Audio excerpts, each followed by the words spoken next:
A question I got is how big is too big to tumble? Well, if it's real big, you probably want to cut it with a tile saw.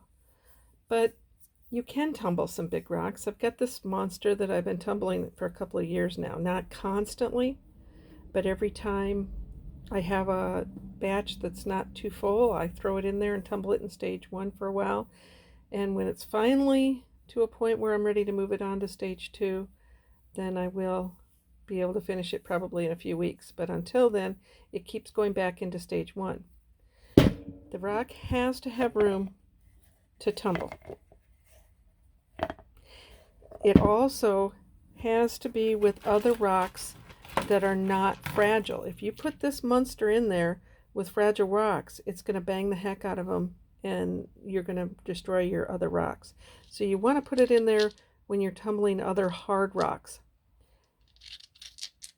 as the filler.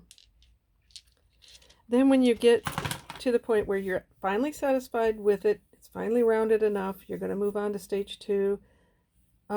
Once again, you want to put it in there with other rocks, but you want those rocks to be hard enough that this thing won't pulverize them.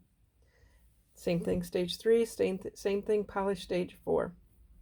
Once again, if you got a big rock and it's a beautiful rock, cut it with a tile saw. This is not a big beautiful rock, it's just a piece of nasty quartz.